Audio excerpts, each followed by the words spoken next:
Is it on?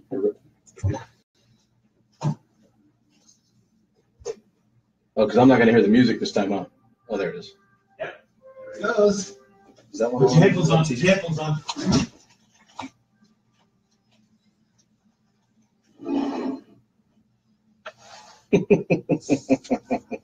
No. You know.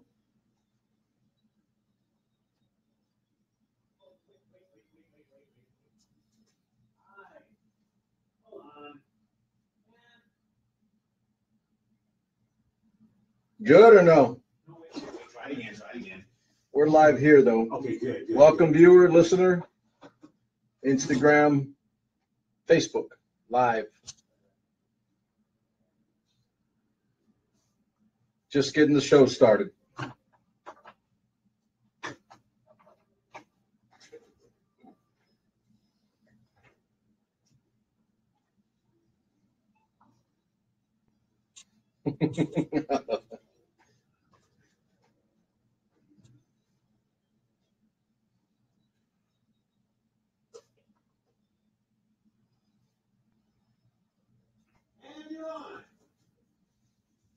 Welcome back, everyone.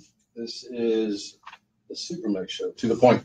And we're going to wrap up, in essence, a 4-week-long, almost over a month-long series on education. Can I take these off? All right. Taking off the phones. 4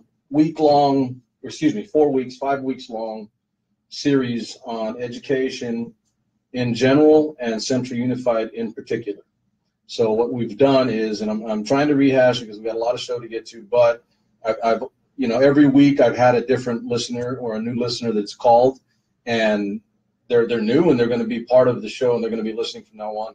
So I don't like leaving them without any information from prior, a priori. So we did the first week with a group of students from Central High School, refresh real quick, 2 that just recently graduated, 1 that's a senior, 1 that's a junior. That show went, I think, over 1,800 views, and I thought that was pretty cool. And I'm going to say it again, it is a significant number in a community the size of ours. We do have numbers, and we're growing, but I've never seen this level of interest on items and issues that are being brought forward by community members at the base.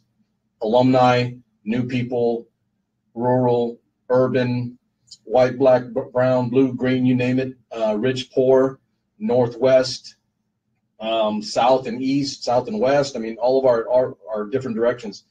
And I'm really, really happy. And so I've been reassured more than a few times. The negatives have been far, far outweighed by the positive response that we've gotten. So the first week was kids. The second week was a dad that's newer, Mike Cruz. He's newer to the district, actually 10 years. It's not like totally new. When you're dealing with generations, though, that's newer for my alumni homies. And then we had a mom, Rachel Ann Scott, who was on the week after that. It was a couple weeks ago now. And she's got little ones coming up through our system. I think they're at Liddell.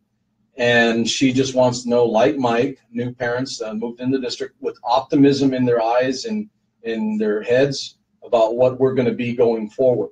And so it was really, really cool to get. I know what I get from alumni and parents that have been here a long time. I know what I get with them, but we definitely need to hear from all facets of our community, because the truth is we're way bigger than we used to be, and we have a lot of new people that didn't grow up here that need to be heard as well.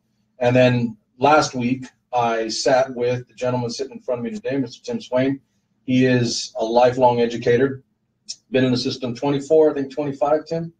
25 years in all capacities you can name. First, as an educator in the classroom. And what I really loved is the scope of what you've got. So Tim was at Central High School, my Central High School, what some of you today call the West Campus, what you guys call the West Campus, Central High School. And then when the East Campus opened, the new school, back then, Tim moved over to that school. So he taught at both campuses, both of our high school campuses, East and West.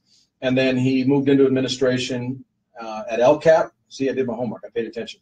He moved to LCAP, where he was a fledgling administrator, learning the ropes, and then ultimately over to Rio Vista Middle School as a principal, where he did a hell of a job and generally acknowledged as an incredible principal doing the deal at a school that was leading the pack in a lot of different ways. And I don't even like biting down on that. I'd like all my schools to be leading the pack, to be honest with you. I actually went to LCAP, so I'm an LCAP alumni. I want LCAP kicking butt too.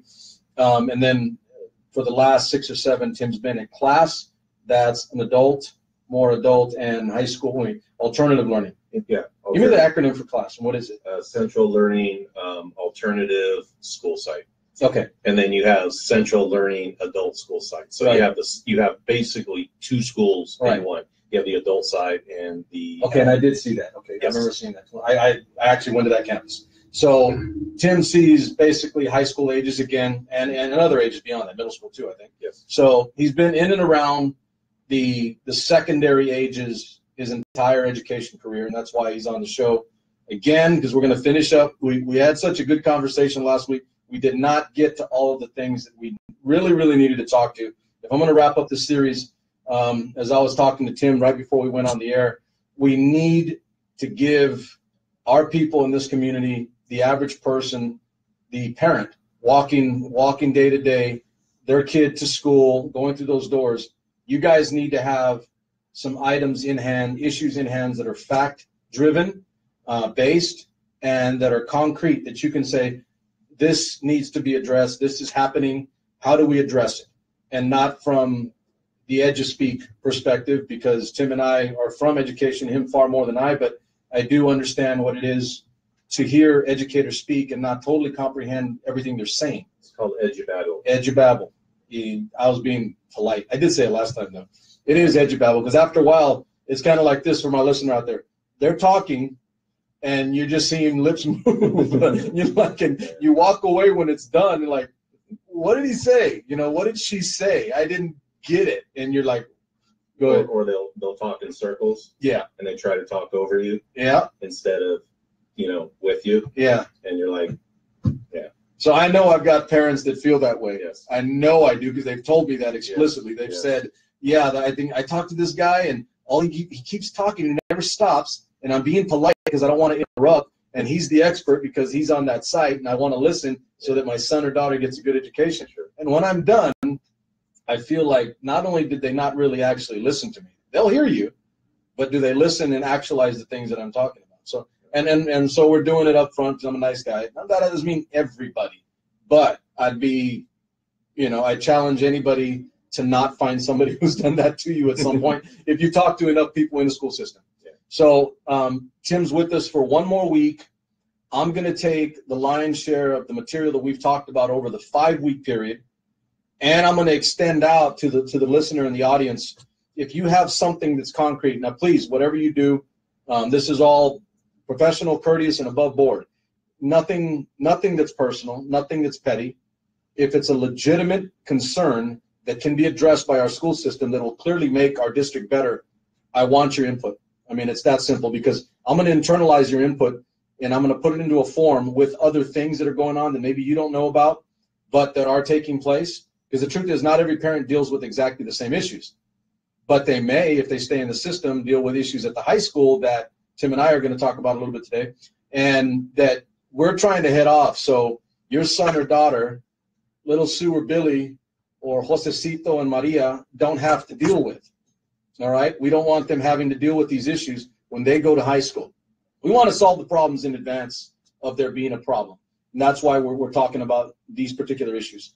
So to get to where we finished up last week, one of the main things, and I think we're just going to dive right into this one because it's probably, in my opinion, the single most important thing that should take place on a campus. In this case, the high school campus in particular for us, the 3 campus. And let me do that to reinforce, Tim's bearing with me because he knows what this is. It's you have a lesson plan, and you have an objective to that lesson. And you need that objective to be understood, comprehensible, and clear for your student, my audience, the greater population of the Central Unified community. What are we trying to educate on today? Today, going back to last week and the weeks prior, real simple. We have one high school with 3 campuses. Some of you still don't know what those 3 campuses are, It's the East Campus, it's the West Campus, my central, and it's the Western Arts Center that used to be the old Pershing High School, which was a continuation school. It no longer is. They use it now for theater, drama, etc. And if I'm wrong on that, somebody can please correct me. But it's the West Arts Center. So there's actually 3 campuses that we shuttle kids to and from. All right. Again, fact-driven, clear and concrete things that you need to know as parents. We have 3 campuses, 1 high school. Even if, and we finish this up, and maybe we went into overtime, so I'm not sure. That's why I'm doing it, Tim. So if we went into overtime and we didn't get to it, I want to make sure that we're clear. As it's slated right now, 2021 is the opening day for the new high school that we've been waiting on for 21 years, roughly, or at least a decade and a half. Some people have said they remember in the 2000s. So we're talking about at least a decade that the promises have been floating around. Yeah. So 2021, and even that's not going to be a fully fledged campus because not everything's going to be available. It's going to be some academic buildings. I said, I know for a fact because parents asked me about this even last week on the show, after the show. No pool. So we'll still be dealing with 1 pool for 14, 15 elementaries, 3 middle schools, and 2 high schools. 1 pool. And I've got to watch my daughter go get beat by Clovis schools because they actually have facilities that are adequate for their kids. Not just good, but minimum adequate. We don't even have the minimum adequate. So 2021, campus is supposed to open. When we get to that point, ladies and gentlemen, audience, we will have 4 campuses, 2 high schools. Does not solve our problems, does not solve our issues. Anybody without Albert Einstein cruising around in their head, chilling as a ghost, giving you the goodies, everybody can understand that clearly doesn't solve our issues that we have in terms of busing and shuttling. It simply does not. It is not going to solve the problem. It just continues the problem, maybe lessens it, and I'm waiting to see that. But if you understand my point of view and Tim's, because we've had long talks about this, it's why do we need to wait that long? Let's start addressing the problems now, because this is the cold hard truth. And Tim, jump in here if you feel it.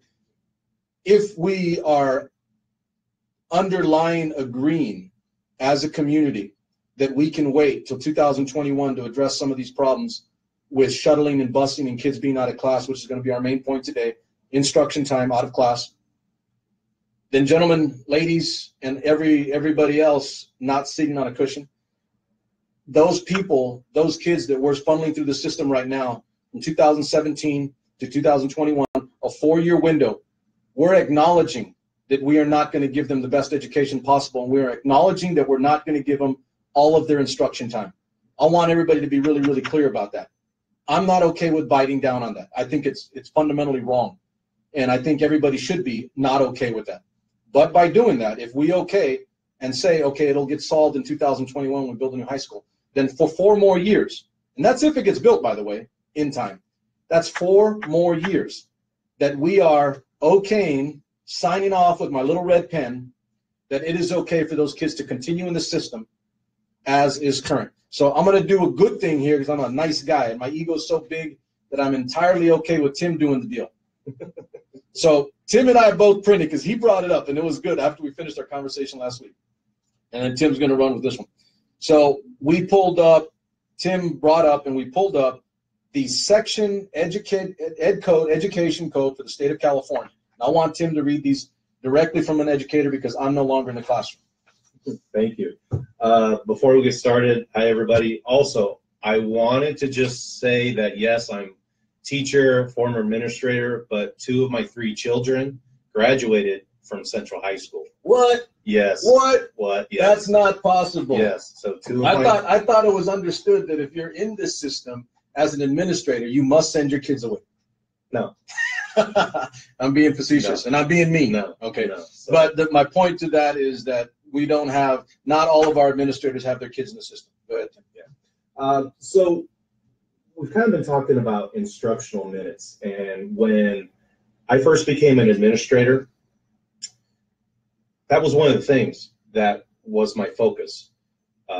We wanted to make sure that in the classroom, our teachers were utilizing the entire all of time. our minutes. Exactly, with best teaching practices. Mm-hmm. At Rio, we had 45 minutes, so it was a hustle. Per period?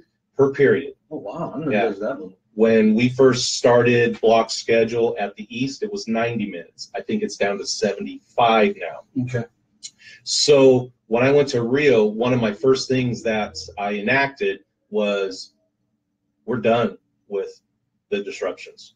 End of story. We're not doing all calls. If we have something very important, we could do the first minute of class, the last minute of class. I told my administration, you're not calling out kids all throughout the period. We enacted a system where for minor discipline or attendance issues, if we had to bring the student up to talk to them or speak with them and deal with it, we put passes in their box, talk to other teachers, let the whole staff know. Don't be calling teachers in the middle of periods. In the middle of instruction. In the middle of instruction. Let me hold there so that, again, for the listener.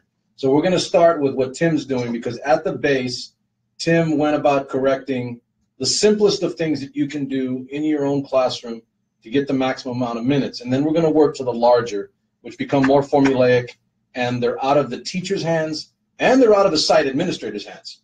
So talk a little bit about, or a lot about, how you, I mean, because we're splitting hairs here. I mean, because this happens in every campus, every high school, right? Yes. Every middle school. Yes. You have all calls. Yes. Or you have somebody you're going to have somebody jumping on the mic just because they like to get hyped tonight, right? You have some administrator, somebody, oh yeah, I just want to be on the mic, and they talk. So it takes away from instruction time. What does that do to a teacher in the classroom?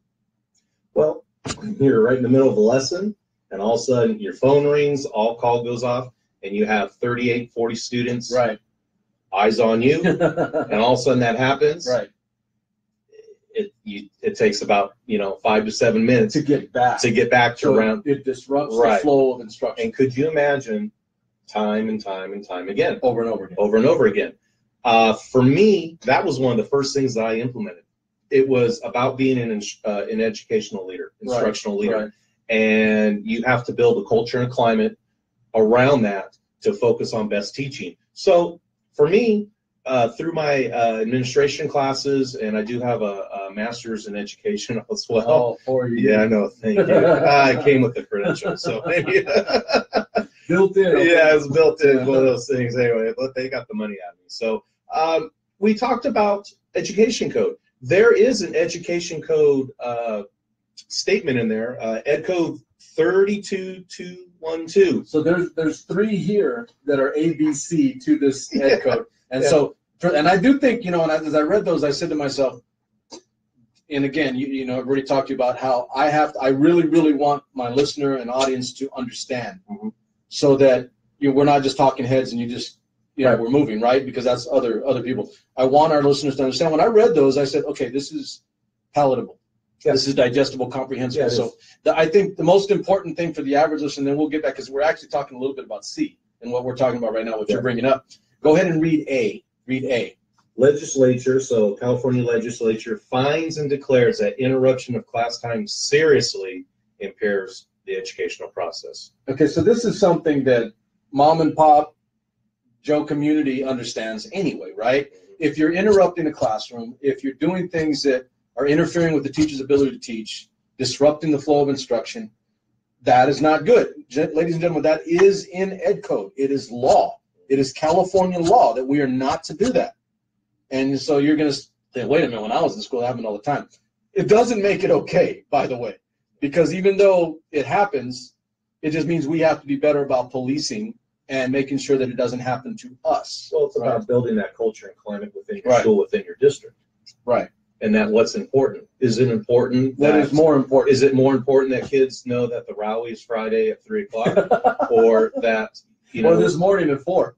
They had or one this morning at 4:38, and that was crazy. Yeah, sorry, I wasn't there. I was asleep. Or what's more important? And it really, it looks at, what's your focus? What's your priorities? So then the legislature goes on, letter B, and the legislature basically puts on the governing board, our school district, our school board members, their job to formally address the problem, of classroom interruptions and adopt a policy to control those interruptions consistent with local circumstances and practices. So local circumstances, we all understand. We have emergencies. We've got to get some interruptions. We understand that. But the all calls. Hey, the rally is tonight at 3:00. Hey, prom tickets are for sale. We're almost running out. Hey, Johnny, Wilson, please come up to the front office. All that stuff during class time. Okay, that should not be happening. So our school board members, there should be a board policy. And again, I haven't gone into board policy. I'm sure they have one. Then letter C basically says that the superintendent, our district administration shall develop and distribute to each governing board. Well, actually, the superintendent of public instruction. Are we at C? Yeah, we're at C. Yeah. So now the superintendent of public instruction shall develop and distribute to each governing board of the school district a model policy for reduction and control of classroom interruptions, including but not limited to intercom, public address system use, et cetera, et cetera. Right. So in essence, what this is saying is that our California legislatures say that class time is very important, interruptions deter from the learning experience, and that the school board is to develop with district administration a policy to keep that stuff down. I'll go on record, and I'm sure you'll go with me on this one. I'm sure that we have a policy. I'm sure. I'm fairly certain we have a policy. I'm not going to doubt that. Yeah. So then it becomes like I want to kind of relate this though to using your expertise in particular. So you were a site administrator at a school where you went about getting a hard handle on the things that you had control of as a site administrator, which is things like taking a kid out of class, maybe for a disciplinary reason that wasn't really that serious. All calls. An all call. And I still think about that because that happens so much, right? Phone calls sent to the classroom, whether a parent calls and says, I want to speak with Mr. Wilson. Okay, I'll send it through. Or teacher calling another teacher's classroom. All that stuff. Or teachers just calling out. True, too. My wife's going to get on me, but I'm going to say it because I know. Listen, so for my listener, I did teach, too. I was in the classroom at a high school. And let's not make it ugly. It's got to be good across the board. Yeah. Meaning, if you're a professional and you're in the profession, meaning education, then damn it, we can't cover for people that aren't doing the job. You have to hold everybody to account. So so for those, I want our parents and listeners in our community to understand that Tim and I know my wife isn't. She's the president of the Teaching Association. I don't agree with her on everything. We agree on the big picture about where our community needs to go, but we do get in some pretty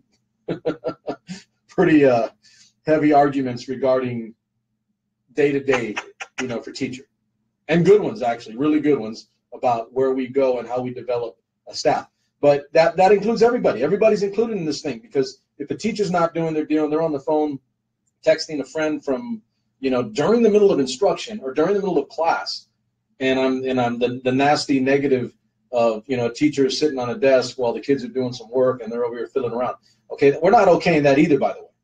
Okay, so Tim actually went and attempted and did, I don't know what your percentage was. Maybe it was 100, maybe it was like 99. I don't know. But I'm going to guess. We did. Yeah, I'm going to guess your percentage was a hell of a lot higher, and this is where I'm going with it. You'll understand why. We have, I get caught up. It's either 14 or 15 elementaries. I think it's 14 or 15. My wife will correct me when I get home, I'm sure. 14 or 15 elementaries, 3 middle schools, 3 campuses for high school, class. What else do we have? Do you know? So we got Pershing Pathways. There you go. Pershing Pathways. That's where Loca Sunny's at, I think. Yeah. Sunny D. Loca Sunny D. The Sunny D. Sunny of pain. So we have, the point is we have multiple campuses. We have them all over the place. And Tim went about it a little bit better than others because not all administrators are created alike. Not all, administrators are there, and I'm going to say it, for the right reasons or for anything other than a career path. We have people that are doing that job, and call out everybody as I see it. If they're doing their job, they have absolutely nothing to worry about, by the way. Right. If you're good at what you do, that was an old rule for me. When I was in the Army, my drill sergeant used to tell me all the time, if you're good at what you do, you have nothing to worry about. Exactly. Let them talk about you. Exactly. It's just talk. Right. But handle your business, soldier. Right. So I agree with that, 100%, still practice it. So at each site, not everybody is going to do the same job at each site. So then it gets to the next level beyond, say, what you were or what you had as a site administrator. You did a good job on your campus, but you could not oversee, govern, regulate and guarantee that every other site in the district would do the same. No, but That I learned this a long time ago. I worried about my site. There you go. And my amazing employees at Rio, it wasn't a big deal. It was real simple. It was real simple. It was real simple Yeah. because they were like, you know what? You're right. What are we here for? We're here for kids. Mm-hmm. And we used to have, we would talk about that all the time. We would say, you know what? We have a decision. What's best for kids? And they got it. They knew it. It was part of the culture and the climate there. Right. And so it was like, we're doing this, and they're okay. If the culture dictates that this is the way you handle your business, then that's kind of the way you're going to handle your business, or you don't fit. Right. And what the cool thing is I put it out there, and I said, all right, guys, give me some ideas. Yeah. And they came up with some amazing ideas. And it just wasn't on that. It was a lot of things that we implemented. Right. I put it out there, and my staff just embraced it. They gave me feedback. We worked together. I mean, we had a very successful double lunch schedule, and it was only because of my teachers.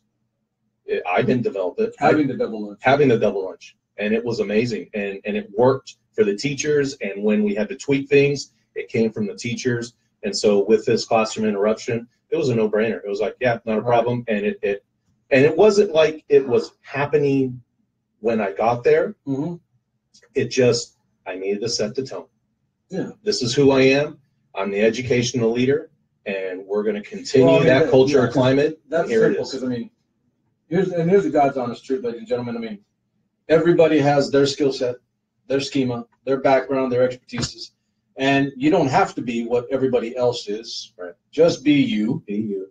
Okay. Be honest, be straight, and be you. Be you. And I go a step further, like, and if being me isn't going to get the job done, then remove yourself or don't take the position. Right. That's what I believe, and you're like, can you say that? You're not going to move up. I said, what is moving up? Getting into a position, making decisions that are going to hurt kids, especially in education, by the way. You're going to hurt kids because you don't know what you're doing. You're learning on the job. Oh, wink, wink.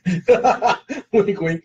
Anyway, so let's get back to here. So we've read those, and I think it's kind of understandable, again, for the audience, that it's up to a school board and its leadership to put in place procedures, policies, etc. And then I'm going to go a step further, because you have to infer from what you read there that yes, it's enough because that's legal, right? It's a legal minimum that you have to create policies, procedures, methodologies, etc. that ensure instruction time and ensure lack of disruption when it comes to teaching in the classroom. So we all got that. Here's what you need to infer from that, from what we've got here, is that not only will they create those policies, procedures, methodologies, but they will enforce them. Yes. And to the letter, meaning full bore, enforce across the board, all elementary, all middle school, all high school, in all capacities. And so not only enforce, but embrace. Yeah, exactly. Honestly, right. I mean, really. Because what better way to get kids educated, right? Use all of your minutes. I think I told a teacher recently, actually it was during a walk, she was with me, and she was at the high school, and I said, wouldn't it be nice if, as a teacher, because she's young, aggressive, goes to conferences, studying, learning, open to suggestion, open to mentoring from other teachers. Those were the days. Yeah, really. And so the conversation ended up being, wouldn't it be nice if all you had to do, was teach, right? Teach, educate, and not have to worry about the fact that you're going to have a kid come into the middle class or 10 minutes into the class. You're not going to have these interruptions from all calls. We didn't really get to that. We were talking specifically about instructional time and where that goes, because I do believe at this point, it's not even, like, I'm going to say you did your bit, your part at the site that you were able to, but you cannot do that for the entire school system. But the teachers shouldn't be worrying about that. That's my point. They should not be worried about that. That should be taken care of, so that, because we're making the job harder for them. Right. Yeah. Right. So that the teachers can teach. So that this thing that we're bringing up today, again, it's Ed Code. It's from the California State Legislature. It is our law that these things are supposed to take place. So I went a little step further. I'm not sure if you got to this, but my wife dug up, the Ed Code. It's section, for those of you that don't know, I'm going to put it out there, section 32212 of the California State Education Code. You can look it up for yourself. And what we do always on the SuperMex show If you don't believe me, look it up yourself. Right. If you don't believe what I'm saying, find out for yourself, because I'm entirely comfortable. And as I said earlier, it's like my ego's so massive, I'm entirely comfortable with you learning on your own. You don't have to get it from me. I'm good. You know, I'm happy with who I am and what I'm doing. I know I'm telling you the truth. So go find out Section 32212 in the California Education Code. And there are penalties now, at least now. So what I looked at was, and here's like LCFF penalties. So for the listener, audience, community, local control funding formula. Some of you guys have heard the term. That's what LCFF stands for, local control funding formula. It is, I'm going to digress for a second because this is funny. This is for all my hardcore Republican and hardcore left homies. All right, so the state of California now, under Brown, has implemented, instituted, and put in place the LCFF, the LCAP, all these other acronyms that have to do with local control. Yeah. Local control. Brown's a Democrat. But what he's done is put a mechanism in place that basically stipulates that we locally have a handle on how our community goes forward with an education system. They're supposed to listen to the community. They're supposed to take input from the community and then put that together on how our ship is supposed to be going, the direction to where the ship is going. Okay. So that's implemented by a Democratic governor, by the way. You know, there are some things I like about Brown, some things I don't, but he's definitely got the nail on the head with this one, because you don't have to be Republican or Democrat, especially if you're a Republican, because I've heard that for a lifetime, local control, local control. The Democratic governor gave us local control better than we've ever had it before, ever, to this point. You can find issue with that, but it's a fact. We are now with LCFF. So the local control funding formula, if we do not meet, don't quote me, but I think it was 65,800 instructional minutes in a school year, minutes, thousands of minutes that you're supposed to get at the state. I think it was 63,000 for grades 9 to 12. Yes, it does differ by grade. And then I believe that this 2017, it went up to 65. I think it's 65.8. That's maybe what I saw. So there is a defined, concrete amount of time that a child is supposed to get, and we're talking about high school specifically now, because they're also the same things for elementary and middle school. Yeah, there's different minutes for middle school. And obviously it lessens as you go, further down the education ladder in terms of the grade level. So it does differ. We're talking specifically about the high school because we don't deal with it as bad. And don't get on me too much for it. I'm trying to address the simplest and most egregious problem right now, the high school. So it's I want to say it's 65,800. And so out of that year that a child is in that class or in classes for instructional time, basically I'm going to say it, they're assaulted in how much time they get. So if for those of you that were here for the very first week, we had 4 students. Every single one of those 4 students in their 4 years, one of them's a junior, one's a senior, so almost all 4 years. Every single one of them has had to shuttle or get out of class a little early to go to another class. I'm going to hazard a guess, and I'm going to be more on the right side about this than not, that most of our kids, I'm going to be safe and be conservative on this. For my conservative homies that like me, conservative. At least out of our 4,300 students, I'm saying it's at least 1,000 to 2,000 students that have or will shuttle throughout their 4 years. Sometime in their 4 years. Yeah. Now here's the rub, ladies and gentlemen.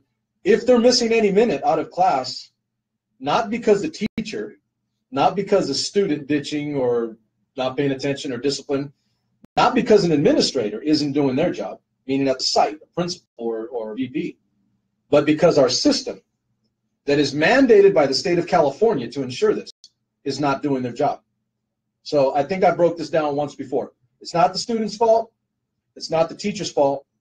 It's not a site admin's fault to the large degree. You know how it could be, though. It's possible. Yeah. Okay, but I'm not even blaming them, and I'm definitely not blaming the governor of California. Good luck with that, and I'll argue that with anybody. It ain't Governor Brown's job to get into our classroom and make sure that our administrators are doing their job. That's us, damn it. We need to take a handle on that. So it really just falls ultimately on leadership, and I'm going to handle it real simple. The board needs to make sure that our leadership in our system, our education system, That's the superintendent and the assistant superintendents. It's their job to make sure that we don't lose instruction time. And it's the board's job to make sure that the leadership is doing that. And it's our job, community, to make sure that the board is doing their job. One big happy wheel, right? That's the way it's supposed to go. So this is, again, ladies and gentlemen, it's California law. And I don't even know. I'm going to say it. I hate having to admit it, but I don't even know how many instructional minutes we lose yearly. I have no idea, and you probably don't either. I mean, but we had a sample. The one thing we will agree with, and I'll make it simple and palatable for my people, it shouldn't be even 1 minute. Right. Because if we're doing that, what are we doing, Tim? Right. We're educating. Yeah. So speak a little bit about that. Instructional minutes are sacred. And they should be. Right? They should be. And we should embrace it. Like we should embrace it, and we should do everything that we can to protect those. When I was at East Campus as a vice principal, we started shuttling, and we did shuttling break time, lunchtime. So we would have a class, and then we would have a 15-minute break, and we did a shuttle during the break time. We also did a shuttle during lunchtime. So yes, students were not pulled out of class. They shuttled during their morning break. They shuttled during their lunch to try to minimize the disruptions of educational minutes. Okay, I just bubbled for a second. I was watching something on. Thank you for those of you that have joined in and are listening. I appreciate it. And by the way, there have been a lot of teachers. I think the numbers spiked on, for you. You got a lot of friends in the community. I do too, but definitely more teachers paid attention this last week because it affects them directly, by the way. Here's where we go. I'm going to walk Tim back to his beginning because I'm still chuckling after what you told me last week. Tim used to roam, rove, cruise, saunter, trudge, all of the above. Because Tim, when he first started as a beginning educator, didn't have a classroom. No, I didn't. And that's real simple because we're overcrowded and we have too many kids and we don't build fast enough because even though we're getting average daily allowance for kids to come through our doors, we're not using the money on the things we need. That's my rant for a second there. But Tim, walk me back to when you first started and you had to roam, rove that time. Because it's been going on that long, right? Oh, yeah. When was your year? The first year you did it? 94. I did it for even worse, 23 years ago. Yeah, I did it back in 94. And then the second year I had a permanent classroom. I was pretty blessed because at West Campus, the 80s wing had a teacher office kind of in the middle, and all the classrooms were connected. So I was able to kind of leave my stuff there and then move from class to class. So I was pretty lucky. But there were others. You like, hold on a second. You sound like the students. I'm not joking. Yeah. You know what they did? Like, I had to do this, but it wasn't that bad. My thing is and I think you know where I'm going with it. Yeah. I don't want it to be bad at all. Sure. Yeah. So, I mean, you had to, and I made it work. You made it work. Because you were a new teacher, by the way, too. What were you going to say? I mean, if you're a new teacher, you want a job. Yeah, you're just getting started. I want a paycheck. You want to fit in. Sure. You want to work with your staff. You don't want to be a problem. Yeah, you don't sit there and a first-year teacher and go, oh, yeah, no. My thing is that we shouldn't even be asking you to have to do that. Right. So, go ahead. Right. Sorry. I knew others that went from classroom to classroom, and they had classroom here, and then they went way over here and over here, and it was pretty crazy. And there was times where, okay, they get done teaching a class, or I would get done teaching a class. Oh, I got to move rooms. And let's say I was trying to finish up something with a student. Hey, I have a question. I'm not sure on this. And we had a little bit of time in between classes. Come on, walk with me over to my other classroom because I got to open up the classroom. Right. I got to get those kids in. Oh, I'm going to be, it's okay. I'll write you a pass. You deal with those types of things, but it's like rush, rush, rush, rush, rush. Okay, so I'm having a thought here. Not epiphanious, but a thought.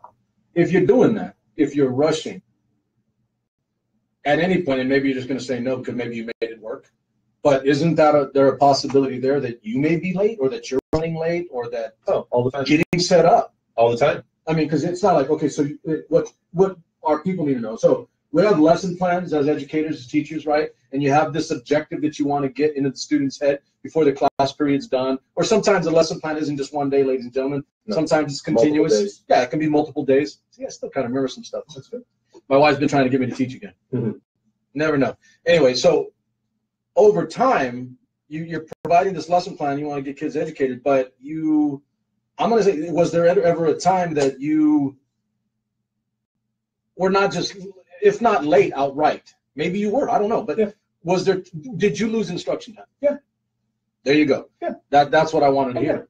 Yeah. Oh, yeah. And what happens if I go into the classroom, the bulb on the overhead burns out, or the lights aren't working? And you couldn't know that because you just walked in. Yeah. Now with classroom, back then it was pretty simple. The classrooms, you had an overhead, you had a whiteboard, and you had your markers. You're a math guy, though. They're a math guy. Okay, so that's... Hey, my first year teaching at Washington Union, I had chalkboards, and I taught in chalk. Did you really? Oh, yeah. I still smell the chalk dust. So you guys, like, and we're digressing a little bit, folks, but I mean, two educators having a good time. For me, it wasn't overhead. It was, I loved the whiteboards. Yeah. And the dry erase markers. Oh, those, no, I didn't have the whiteboard markers. I love those, man. Yeah. Yeah, and then when I came to Central, we had whiteboard markers. They had just replaced all the chalkboards with it. So you used overheads. So yeah, used overheads. So the technology wasn't that bad, but there was times that things happened. There was times where I ran late, the bell rings, my students are standing out there. I'm like, hey, I'm coming, I'm coming. Okay, that's what so yeah, there was lost instructional minutes there. It work. You made it work. You do what you need to do. I knew of teachers that were walking all the way across campus. So had it worse. And they were always late. They had it worse. They had it worse. I had one when I got a portable, my second year when I got a portable, I remember someone near me, and they had to go all the way. They were from one side of the campus, and they had to come all the way to the other. And we had a deal that I would just open the door, whatever period it was. I just had the deal where, okay, he's running late. I would just go unlock the door and say, hey, guys, go sit in. Your teacher will be right there. Right. You do what you do. So here's the thing, and again, going back to the, and I don't fault you because, like I said, you were a young teacher, new teacher. Mm-hmm. You're in a new place. You want to fit in. You want to work. You want to teach. Right. I mean, damn it, you want to teach. Right. And I don't think people really get that enough. I want to teach. Right. I don't want to have to do all these other things to take me away from what I educated myself and what I want to do for the rest of my life. Right. I want to teach. I want to educate young minds. Right. So that was 23 years ago. That was 94. So, ladies and gentlemen, walk away today with, it's been going on for 23 years that we've asked teachers to have to do things like this that has not made it, well, in my world, the military world, put your units in positions to succeed. Put your units in positions to succeed. Use your units in accordance with their capabilities. I'm quoting from the FM 22-100. Rachel Ann Scott, if you're listening, you know you love me for that. FM 22-100, we actually have, maxims that you must abide by. Right. And if you don't, you won't move up the ranks. You get the boot. Can't do that in education as much. But that's been going on for 23 years. You dealt with it at the very beginning. Yes. Hazard a guess, because obviously it's been going on for 23 years. Here's the scary thing, and I want my parent to understand this because teachers know this, and they've known it, I think, the entire time. We've probably lost people because they wanted. I know for Tim, they probably just wanted a damn classroom. Well, we've lost people a couple ways. Either A. Give me that. Because you were an administrator too, so you had to have seen. Go ahead. Well, not under my watch, but I've seen trust me, I've seen fellow colleagues who have. No, I'm not gonna roam anymore. That's enough. And I'm going to another school district. I've seen some colleagues where they were not hired back because they were in a tough situation. They were roaming. Maybe they said something. No, I think it was just. Is that possible though? Maybe they said, could be. Hey, can you correct this roaming? I doubt it. I think it was more of. I go in. You have to be pretty brave to say something. Oh yeah. But administration's going in, and you're not working out because your lessons aren't tight, or kids are whatever. I wasn't even thinking about that. No. Yeah, I've seen. Trust me, I've seen that. So I've seen that happen. Then if you get like a new teacher and they're having trouble, maybe because their classes roaming are on opposite ends, and they're hustling and they're moving and it's scattered. Scattered. Yes. And it's hard to put together a really comprehensive, good get-out lesson plan, actualized. Mm-hmm. And so maybe they don't look good. And maybe we lose a damn good educator in the process. Because here's the other thing, and I know you know this, educators just aren't made and popped in year one. No. They have to develop, you have to learn, you have to progress, you have to get better. I'm still learning. Every day I learn something new. Outstanding. I still learn. You know what that line is now, I'm going to give it to you. It's actually going to be on my family crest. Yeah, what's that? Ancora imparo. It means, it's Michelangelo actually. Mm-hmm. From the Latin Vulgate into Italian, it's still, I am learning. Yeah. There's a lot of different connotations to it. And he was at the back end of his years, basically, after he had done incredible things. Still, I am learning. You know, there's just so much to learn. So. And so let's amplify it a little bit. So you're a brand new teacher. You're going from classroom to classroom, and then you finally. Hold on, man. Let's take a drink before you amplify. So for my homies out there, you guys do realize Tim and I are drinking, you know, some tea. I don't think you know this. This is like our Blake Shelton tea. That's an inside joke for any of you that know that. This is the Blake Shelton tea. Okay, Tim, go ahead and amplify, homeboy. Yeah. So you're a brand new teacher. You're going from classroom to classroom. You open up the door. You get settled. You just get ready to. All right, let's go and talk about our learning objective today. Let me give you a warm up. Boom, the phone rings. Boom, the intercom goes up.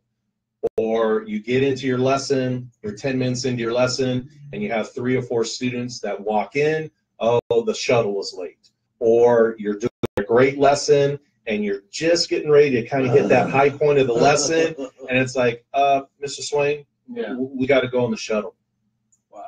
So and probably not just one, sometimes multiple, right? It could be, just depending on the class. So yeah, I amplified it, but it happens. It happens. And is it best for kids? No, it's not. It's not best for kids. It's definitely not best for teachers, but it's sure as hell not best for kids. Yeah, I'm going to go a step further for you.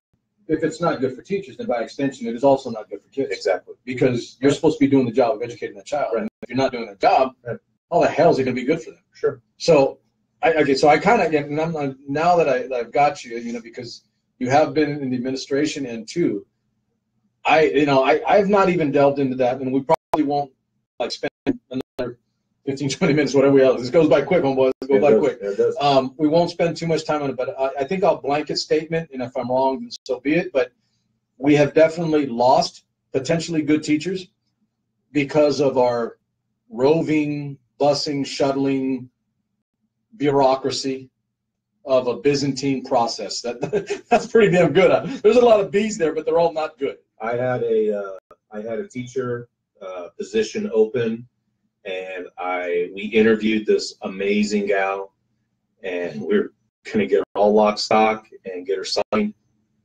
And we started talking about logistics. And did you have to tell her that? I had to tell her, wow. And I lost her. She said, "Thanks, but no thanks." Off the top of my head, you know, like if I taught at Parliers a little later. I don't know. You know, I wasn't like a rookie kid coming out. I was in the Army. I'd done other things. I wasn't a 21, 22-year-old graduate, you know, that maybe that would have been okay with. And it wasn't like I was greedy or bad, like I don't want to do it. I would do this. I was like, I need to know I've got this, and this, so I can do my job. Sure. And I don't want anybody interfering. So I'm going to guess. That's what you did, and totally respectful. I do the same thing. And I was like, wow. But it was temporary at Rio at that time because, you know, we had portables out there, but everything was full. So now Rio, I don't think they have. It's not as bad as the 3 middle schools. Yeah, they opened up in the middle school, but towards kind of the end at Rio there, but no question, we had roaming teachers. I think that's an easy statement. There's no falsehood there. Yeah, Again, always check my facts if you like. It got to a point where you could not do your job at 100% efficiency. We had no shuttles, so we didn't have to deal with that. But we also lost instructional time due to transportation. Here's another thing that I'm not sure a lot of people think about. Okay. So I'm on the athletics team. I play baseball. I play football. I play volleyball, water polo, whatever. The 4 kids that we had, they actually talked about headaches in athletics. Well, yeah, and so game day. And we have a match over at Alta Sierra, over in Clovis. And because of our transportation, limited buses, where the buses would have to take our kids from Rio over to Alta Sierra, drop them off, come all the way back across town, run their after-school routes. After they dropped off all that, and go back. And so here's the deal, though. There were times that our kids. No Euler circuit for that. No, there was times at Rio that our kids. Let's say the game starts at 3:30. Our kids were on the other school's campus 1 o'clock, 1:30. Now, yes, you need a little prep time before the athletic event, but not 2 hours, not 2.5 hours. There was some times where we would go out to Sanger. We would go even further, and our buses would have to leave really early, so our kids were having to get out of class, They were missing that valuable instruction. Not all of our students had 6-period PE athletes. We tried to put most of our athletes in 6-period PE, 5th-period electives. It didn't really work out that way. So they were missing valuable class time because of the transportation issue, because the buses had to take those students to wherever they needed to, drop them off, come back and do their routes, then go on back out and pick up these kids after the event. So that's another facet that we haven't even broached yet. We haven't even discussed. Right. That's so inefficient. It's not even funny. I mean, my daughter gave me an example where she got out of this like a year or two ago. She's a junior now. Where she got out, maybe it was either a track meet or something else. She's in 3 sports year round, and she had to get out like at 11 or 12 to get on a bus that was going to go to another school in Clovis, like for 3 to 3:30. Yeah. And my point being, she was out of class. Sure. For an hour or two, just to sit around at the stadium to wait to get on the bus to get to the engagement, the activity. And here's the flip side of it too. So I'm a coach. I'm coaching that sport. Oh yeah. Well, you're out. I'm out. You're out. So I have to get. You might have just washed the day away. Well, we were pretty lucky at Rio. How we worked it was we as a staff, we understood the importance of the education of our students. And my staff was amazing. They stepped up and they worked it amongst themselves. If I had to do comp days or list of former teachers, they know. They better be loving you right now. I know they do. I love them too. But it was where they covered amongst each other. Yeah. And it was amazing. It was amazing that how they just stepped up, because we were family there. And they knew what the ultimate goal was. The ultimate goal was simply be the best. And it wasn't just simply be the best in athletics. Right. It was in education. Let me run you back then. What was your staff size? 35-ish, 40-ish. So it wasn't. That's why my argument. So it wasn't a. Yeah, and it's not that mess that And we've got a lot of friends that are teachers at the high school, alumni and new. Yeah. And I feel for them, because it's hard to build that family community sense when you're split by multiple miles and your sizes of staff is so big that it's almost prohibitive to actually get to know each other. It can be done. It's monster. I think it can be done, but I would rather it not be that size. You know that. Yeah. 4,300. But it can be done. I would rather it not be. It's the culture and the climate. It's the culture and the climate. What the heck is that? Wow, I'm getting an Amber Alert on my phone. Oh, there you go. In the middle of the Instagram. So let's walk back, because we're going to run. We're down to 7 minutes, man. This goes by quick. So we didn't even really get into scratching the surface of the athletic side, because I've heard a lot of horror stories and just crazy amounts of time lost, not in the classroom, from parents, by the way. So let's just say that the loss of instructional minutes, specifically at the high school, is multifaceted. It is not just because of shuttling. There are the disruptions that I haven't been on the high school campus. That would actually take place even if we did split schools, because that could take place anyway. Sure. But the transportation issue. So there's multiple things kind of going on where, in my opinion, if we just look at the shuttling aspect, you have X amount of minutes that's being lost. But I think that issue, that's concrete, though. Right. But I think it's being amplified by the athletics, the lack of buses, because that's why the buses have to do that, because we don't have enough buses. Right. Because we're too damn big. Almost like our size. I mean, can we buy more buses? I don't know. Well, we talked about that last time. Because we want to spend money on the nice shiny thing. Yeah, you did. Yeah. And so I did. I had a mom actually congratulated me on calling it what it is, meaning, we're building the shiny new toy again. I said again. It's an alumni. Because we did this in '96, and everybody was happy. A lot of the new people that came in were happy because they got a new school. Sure. And she said, they're doing it again. They're going to build a new high school. And he goes, by the way, the toy's not even like a list toy. It's a new toy. It's new. It's not even like it's that incredible. Yeah. It's like somebody's going to go get a knockoff, and I'm going to get hell for making that analogy. But it's like somebody's going to get a knockoff and giving you some school and saying that it's new. When I've told you, and I said to our listener last time, gentlemen, ladies, all the above, too small and too close to the other one. That's a fact. It's going to be too small and too close. Well, I'll grow it within the first 4 or 5 years, and I'm being nice, by the way. Well, 4 or 5. And when I say, for me, when I say shiny new toy, please, I'm not being disrespectful or anything like that. I'm not either. I'm just trying to get eyes open to say, hey, we need to focus on what's best for kids. And for me, when I was at Rio, it was like, you know what? You go strong or you don't go at all. And you want everything, all the nice things for our kids, not because so that they can just mess around, so that they can learn. They can learn and grow into amazing adults. Go Titans. And at our high school, amazing people teaching there, amazing thing that's going on. We need to tweak a few things. Here's one. We've got 4 minutes, 5 minutes. Jesus. We may go overtime a little bit, depending on my dog Wood. I've got to thank my sponsors real quick before we run out of time here. Resident Bancorp, Ruben Duran. And I've got to get a little from my homie Phil Guru Lay. He's at a little off. I always forget the name of the company, but he owns his own joint, and he's a lender, and he pays for me to be on the air talking about good stuff. So Phil Guru Lay, he's going to be doing more in our community, by the way. More houses, more homes on our side of town. So thanked and good. And then, of course, Heroes Home Advantage. Got a lot, the little soldier. My homeboy Travis Takuchi, class of 89. Israel Molina, I saw you out, HK. Bird Dog, I saw you. I saw you jump in there. Got number love for Islock.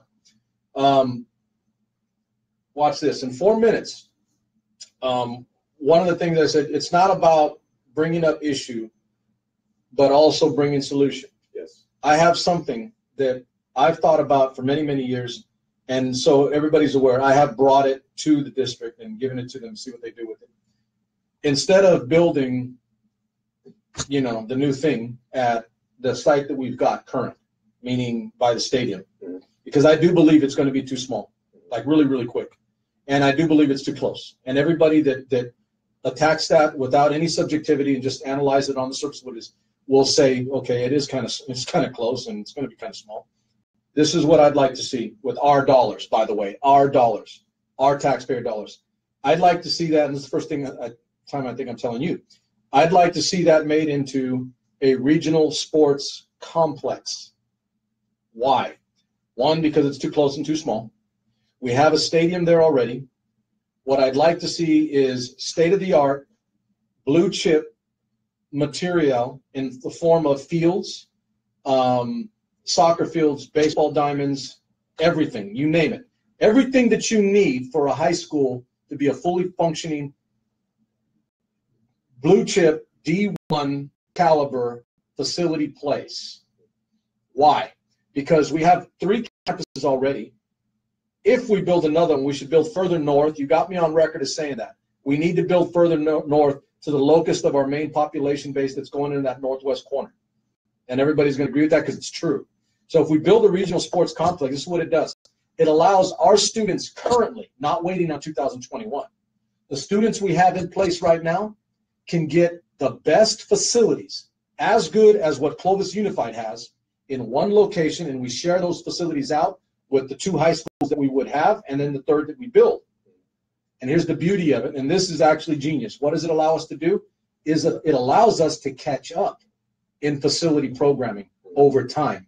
But in the short term, it gives our kids the abilities to compete in facilities as good as anything they have, because we're not going to have to build 3 high schools that all have incredible facilities. We build them over time, but we give the kids we have now that option. Yeah, take care of the kids. It's smart. It's really, really smart if we do it that way. We don't lose anything. We drop down the place that we have now, and then we move the new high school further north, closer to the locus and population base that's along that northwest corner, along Herndon and 99. Regional sports complex. Give our kids right now, not tomorrow or 2021, the facilities that they deserve, the kind of material, so when they walk on the field with a kid from Clovis, hey, homeboy, my facilities are as good as yours. Now it's about you and me. Nobody's at an advantage here. I've got what you've got. Let's see who's got more. You know what I mean? More cojones. Let's see who's going to do what. If we do it that way, we could actually save money and catch up over time. I'll flesh that out more. Here's my last thought. For 1 minute left, thank you, Tim, for sure. We're going to go into overtime on this, but for the listener, this is what I'm going to use. SuperMex International is the Facebook page. If you have input, if you have something that you can clearly point to that we might be able to address and get in front of our board members in district so that we can change it now to make the education better, like what Tim and I were talking about today, I want you to hit me up on Facebook. I'm going to create a friend group that's just SuperMex Show people on Facebook, and we're going to talk about the issues through that page on Facebook. It's SuperMex International. If you type that in, my cool little soldier will come up and you'll find me, hit me, friend me, and then I'll put you in that page. So I want your input. I want you giving me your dirt. But keep it clean, keep it legit, keep it honest, keep it straight, and make sure it's factual. Okay? Nothing but love for my people. As we close out for the radio listeners, I will be on air pretty soon, and I am out. SuperMex. Okay, so for you guys, so the SuperMex, and for the most part, the people that I've got on air on the Facebook Live with me and Tim, most of you guys are SuperMex International community. I do have a lot of friends from all over the place, and they do listen also. But you guys, I mean, this is near and dear to our heart. I mean, Tim's obviously, I mean, he's not alumni here, but damn, this guy's bought into the system like I am. We give a damn about the kids in our community. So SuperMex International is the Facebook page. Go to that page, show me, tell me what you think we can do in particular areas that maybe you've dealt with or addressed, and that we can use to make the system better. It's not enough to complain. Right. You got to have some type of solution and actualization of the process. We've got a few minutes here. Is there anybody out there that has a question of me and Tim? Because I may end up getting Tim at another time once we, I go into my other, but at least in because I'm not going to talk about education for every single SuperMex show that I do. There are other issues on our side of town that we need to address. And I do know about other things too. Oh yeah, scary. You only know one thing. The education process. Yeah, like our problems with the system. So if you guys got something, shoot it to me. SuperMex International on the Facebook page. I'm going to create a group that is just that. If you have any questions of Tim or myself right now, you're more than free because I can actually see the feed. And Kathy Muncie. Yeah. She goes, still, I am learning too. Yeah, K-Dog. Kathy, if you're watching, it's Ancora Imparo. And we're going to make that part of our family crest. You never stop learning. The minute you stop learning, it's like you think you know everything. Yeah. Not a good recipe. No. So I'm going to give Tim some time here just to spill on maybe a possible solution. I mean, what do you think about the regional sports complex idea? I mean, that's different. I never really thought of it, to tell you the truth. I've thought about it for years. I really haven't thought about that. I mean, you're right, because so you figure the timetable to create a brand new high school and 4 years away. Right. And then typically what happens is, when they built Clovis North out by where I live now, or wife and I live out there, we watched. And they would put the athletic fields and everything in first because that would take the most time. And then they did the buildings afterwards. So I didn't even Blake Shelton team. But I didn't. I think I didn't even really consider that idea that you give them everything now. And then you build. I mean, this is something I know you can understand. What about the kids that are here now? Exactly. What are they getting? I mean, I've heard some kids walking at the door, parents, we were promised all that. You know how jaded they are? Yeah. How disgusted and tired of listening to. How many students from Rio, when they would graduate 8th grade, or they would be. I know where you're going with this mess. Because it's true. And then 9th grade, where'd they go? Where'd they go? They're gone. And a lot of times it's a good student or a good athlete. Yeah. And this is my argument for that, because one of the few times I actually stood in front of our board, there's only 2 or 3 times in my entire life that I've said something to our board of trustees. One of them was the loss, right? Not instruction time this time, but the loss of really, really good kids, more importantly, families. Yeah. Because when you lose a kid, you're losing the family that raised that child. Yeah.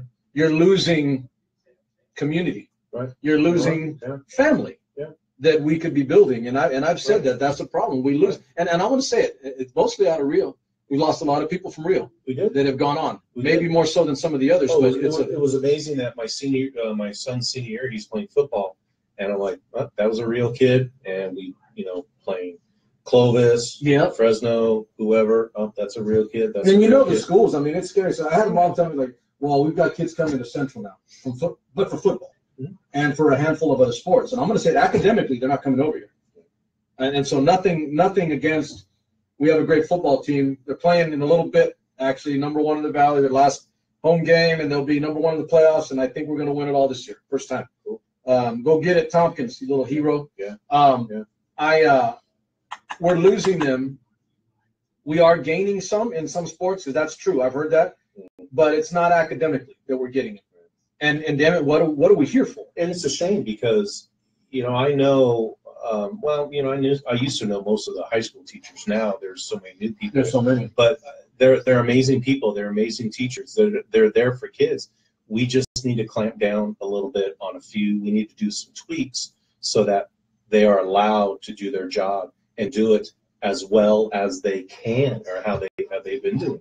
And it's tough. It's really tough to be a teacher, and you be up there and you go, I got this amazing lesson that we're doing, right? And we're gonna do this, and you start going, and boom, all of a sudden the phone rings, and then boom, all of a sudden they all call, or boom this, boom that, and you're like, shh, and it just falls apart in your hands. It ends up being. And also too, here's another classroom interruption, because some teachers might be going, well, when an administrator comes into class, now here you go. Leave me alone. Let me do my job. Well, right? Yeah, but you know what? This is the God's honest truth. When we were at Rio, we were in classrooms so much, and my teachers, Muncie can attest to that. We would walk in, kids pay no attention to us. Just do your job. They knew. It wasn't like, oh, who are they here for? Who are they here for? Because we were in classrooms every day. It wasn't intrusive. You just kind of slide right in, you hang out, you walk around. But isn't that also how you walk into? Oh, yeah. I'm getting a little nuanced here, but seriously. Oh, yeah. Some people walk in like, oh, yeah, hey, how you doing? I'm the. Yeah. Notice me. How you doing? And what's kind of funny, a little background on me, is I was completely an introvert, and I still am. Really? But when I became an administrator, I really had to overcome that, and I had to become an extrovert. Wow. And it was tough for me. It was tough to, stand in front of, 1,500 kids and making announcements or this and that. And it was tough for me to walk into classrooms when, you have 30, 40 kids. And it was, but and it was tough. I'd rather have that than the extrovert that thinks they know everything that are everything. Yeah, but again, it's how you enter the classroom. And this is all about, why are you here? Why are you here? Why are you in the job? And I see it. I see it all the time, and it's like it's in the now. So that's we'll go a few minutes here because I was going to have to cut out. But I want you to be clear, because I don't think I've even told you about that before. But this is something that is as if it were a military op for me. There is a way to do this thing with the site that we have in place now, that we have land on.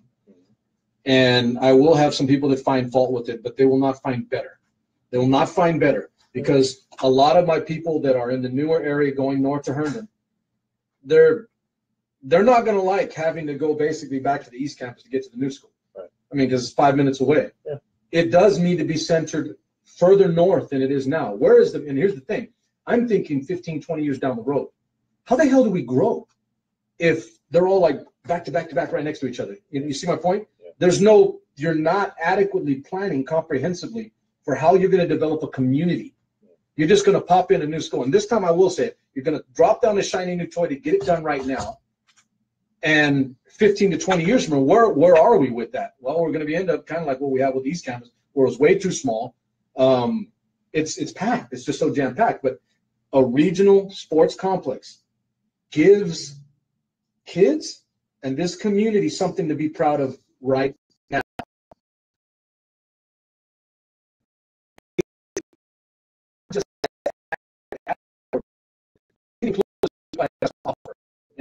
And I think you saw that immediately. And I will say, the brilliance of it is this. It allows us, gives us breathing room to give the kids we have now something, and then over time, eventually, fill in all of the others. Now, I'll say this. So you look at our administration as a whole, amazing people, but go back 10 years, completely different people. Go back 5 years, different people, and it is what it is. You know, people move on to other avenues and other opportunities, and that's great. Yourself. You're being nice, but people in our community, you're saying it, but you're doing it in a good way. You're being a good guy. But people in our community, and I'm going to say it, Tim. I mean, I'm old alumni. My daughter's third generation, Central, and I'm just looking at it like, how do we know the people we have now making the decisions for us are going to be here 20 years from now? Right. I can't say that. Yeah, I don't know that. And are they looking 20 years down? In which case, this is my point to the regional complex. And so where were we at?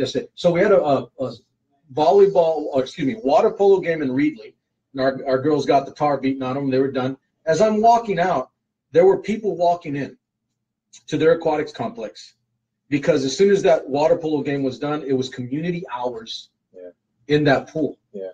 I'm like, yeah. Here's another one. You know where I go train my kids that are in my martial arts club? If I want to go get some stadiums, I don't go to collegiate. I can't. Yeah, it's locked, isn't it? Because it's locked with fences that are 90 feet high, and this Mexican has trouble getting into, believe it or not. And that's hard because I can get in anything. But isn't the facility supposed to be open? I don't know. I just know that when I go to look. I thought they were public facilities. Well, here's my thing. I'm a community member. I'm probably a little more informed than most. You know where I go? You're going to laugh. I go to Buchanan Stadium. Yeah, because it's open. Rio, they did this, I don't know, 8, 9, 10 years ago. They put Z gates at all the schools. Yes. So that like after hours when we closed and locked the gates, the public could still get in. And so there's no community is my point. Okay. It's not there. Yeah. It's not. Yeah. And so I always thought the stadium was open. You can't go run there? I was going to go run stairs there tonight. Well, they'll lock up as much as they can, but not the stadiums. Not the stadiums. You can't. I go to Buchanan Stadium to go get work up and down. I thought that was supposed to be open.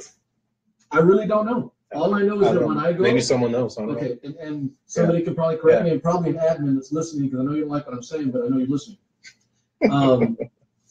Every time I go, it's locked, and the fences are high. Yeah. You can't just jump them, right? No. I could actually, if I wanted to. My point though is that when I go, if I want to get a workout for my boys, and for the most part, they're Central community kids. I get in the car and we go to Buchanan. Yeah, because it's all open. Every time I drive by there, we get a good workout. There's people all running up and down. Exactly. We get on the track. Yeah. See, I honestly, and I'm not a bad person. I don't drive out that way by the stadium. Yeah. So I don't know. I just always assumed that when they put the Z gates in at Rio, they were putting them at all the other schools. I thought that the stadium was open as well. We probably have some people that have issues with it, but my thing is this: it's like in general for the community. Yeah. I don't feel like my tax dollars are there for me to use. Yeah.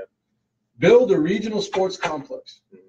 Build blue chip, state-of-the-art facilities that can match anything in Clovis at one site, one location. It's cost efficient in the short term, and it allows us to grow properly over time into the other sites. I never really considered that's actually a pretty good idea. It's it wasn't like overnight. It wasn't. I've just been watching, monitoring, and looking. Yeah. It's time to go. Yeah. Can I just walk out when I get out?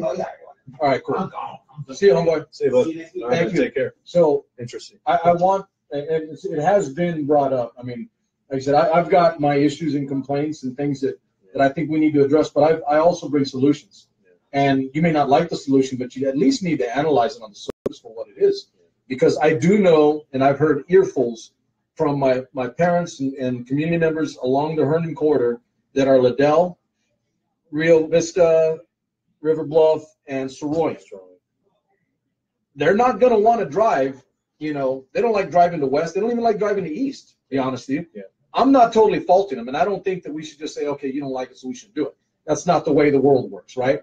That to me, and can you imagine if I said I didn't like the order sergeant? That doesn't work. But it is reasonable to say that you have this locus of population in this corner.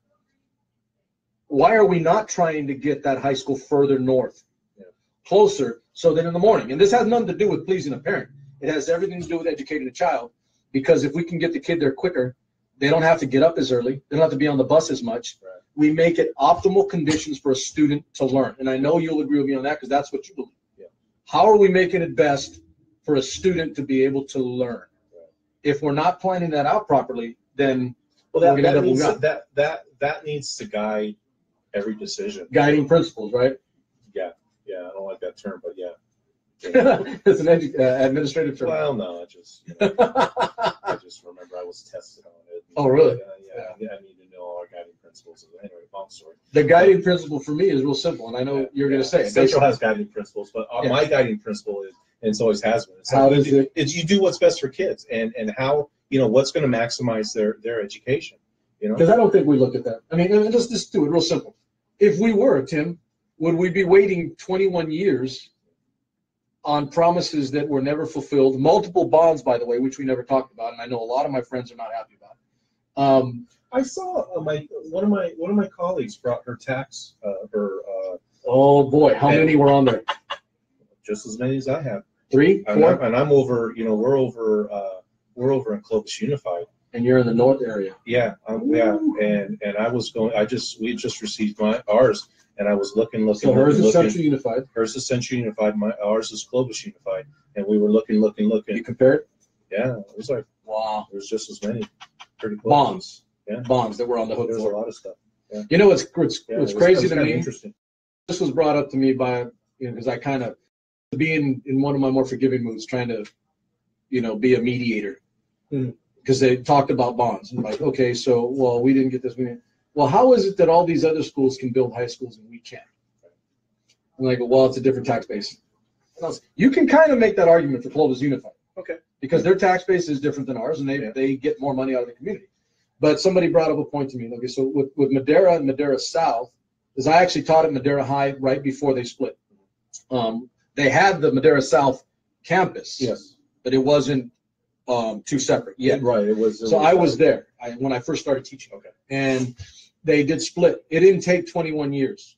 Okay. It was like, I don't want to say more than 10, and I could be wrong. If somebody knows better, please correct me. It wasn't more than 10, roughly, one a year or two take. And then Hanford did Hanford West. Yeah. And there are others. I mean, Robert F. Kennedy, I don't know. There's some more high schools in Bakersfield. And my point is the window is 21 years that I'm looking at, that I was told some things and others in our community were promised. And then you scale 15 years, maybe more people moved into the community, 10 years. Mike and Rachel and Scott, who were here, the parents before, over the last 5 to 10, 15 years, they were told things and they're still waiting. In that time frame, other districts, and I'm not even talking about Clovis Unified, let's remove them from the equation right now. Other school systems have built new high schools in that same window of time. I have a hard damn time believing my community can't do the same thing. Matter of fact, I don't believe it. Yeah. I have a major difficulty with believing that we cannot do the same as a Hanford or Bakersfield Unified or some of the others, because they're not Clovis Unified. They're just like us in terms of look or socioeconomic status, groups, etc. They've done it and we haven't. And so we're literally fed up. We just don't want to hear it anymore. So I offered that up, the sports complex concept, because it can become a community hub. Yeah. Where you start bringing this damn community together, and everybody starts working and hanging out and doing things together. Because we've become so disparate in our approaches as a community, and I'm alumni and others are, and new people, and we're just sitting there like we don't all get together on everything. We're just happy about individual isolated things once in a while, but not as a whole big umbrella. Yeah. And definitely, and I'll leave it with this on the academic side. We're not gaining people because of academics. What I would like to do is I want to gain people, because I bring up the sports complex, right? It's sports. Like you, I'm not just one issue, okay? I actually want to be, and you can quote me on this, community, and I know you'll be there because you did it in your time when you were at Rio Vista. I want to be known as the top of the heap, pillar, house on the hill, academic institution, academic system, and it can be done. I know that, and you know that. Tim, if all we did was go tooth and nail about instructional minutes, including the fact that the California Ed Code states that we're supposed to be addressing that, and the board is supposed to be governing that, so that we don't lose instruction time. If all we did was that, I think we'd get right up to the front of the pack like tomorrow. I mean, immediately. We'd be top 2 or 3 in a hurry, and then you get creative, and then you do some things that are really, really innovative and creative, and then we can be number 1. I agree. That's what I want. You know, like I said, I'm happy that I had you for at least the ability as an administrator to speak to instructional time loss. Yeah. That's what the majority of our show was today. Yeah, yeah. And, you know, it's like I stated last week. I want to be part of the solution, not part of the problem. Right. And well, you're offering up. Yeah, I'm offering up, you know, and just from my own experiences, what I lived, what we breathed over at Rio, what we did. And because if you did it there, it can be done at other places. Oh, easy. Yeah. Easy. Yeah. You know, you just, you tweak a few things. I mean, Rio was an amazing place when I got there. Just tweaked a few little minor league things. Man, I don't know. It's just, I miss it. I miss that place. I miss my folks. I miss my kids, you know. Nostalgic. I do. I really do. I miss it because it just was great times. You think about the things that you did that you now comprehensively look back on, and those things work. Oh, yeah. And they meant that kids got a better education. And here's another thing, too. We just didn't, like, throw something at the wall and hope it stuck, and then it didn't stick, and we try something else. Right. We, like, when I was driving on over here, we, many years before the district focused on academic vocabulary, high-frequency words, we were doing, and Chris implemented this with Bloom's taxonomy. You know, our kids, really? Our kids knew, every class, our kids knew what synthesize meant, what analyze meant, what evaluation meant, all those different things. When you, at that time it was the CSTs, you would see that those types of questions on there. And we took it to the next level. We went and we looked at the CSTs, and what kind of made me go back is Kathy Muncie, who was on Facebook there. You know, she ran my academic vocabulary program, and she would literally teach to the school academic vocabulary to the whole school. We had second period, we had our homeroom, so we had extra minutes, and she got on the monitor and she would do an academic vocabulary lesson, and we did that daily, and we taught to the whole school. And we just didn't do it for, it was a couple months, and we continued to do it. We did different things, and we kept doing, and we kept tweaking. We just didn't say, oh, we're going to throw this out, and we're going to go do something else. We took our programs, we implemented them, we kept doing it, and we just kept tweaking them, and our kids rose. We had a reading program, Read 180. It was an amazing program, and we would do things like that. So I'm, you know, and it wasn't like we were innovators, because I didn't look at it that way, because I really didn't. It was educational common sense. You just saw that. We wanted to do those things for our school, and there was times where kind of reached out to different people in the district and said, hey, this is what we're doing. Hey, this is what we're doing. And sometimes it was positive reflection, sometimes it wasn't. And I kind of got to the point, I said, you know what? I need to redirect my focus instead of, you know, hey, trying to help the whole district. I'm taking care of my school. Because it's what you have control. It's that simple. It's what I have control over. It's what you were able to do. Right. And we made, and with 1,300 students, you know, we almost, when I left, we were almost at 800 API. When they did API, we kept growing and kept growing. I think when I got there, we were at 725, and when I left, I think we were right at 785. And you know, I was kind of bummed, because my last year when I resigned, I was like, I remember I was talking to my old boss, you know, after I resigned, I said, okay, what's the scores? What's the scores? Did we get 800? And we did. And I was like, oh, but I looked at all my subgroups, and I was already teaching a class, and I was going through my subgroups from real. And I was like, hey, man, look at these guys. These guys are all, because that's what it's about. Because it was like my kids were learning. Our kids were learning.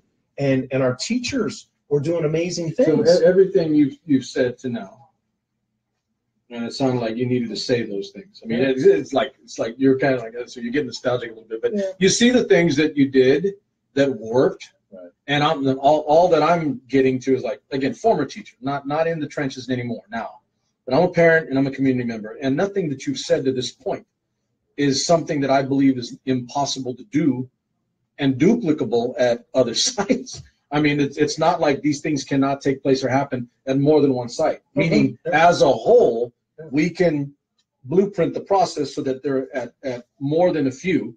And as a whole, that's how I said earlier, right? These are the conversations that, and I apologize for parents now because we're getting a little more egg-headed about it in a good way, meaning education egghead. But these are the nuanced conversations that you can have with people that clearly have an impact, like almost immediately in process of how you educate a child. Sure.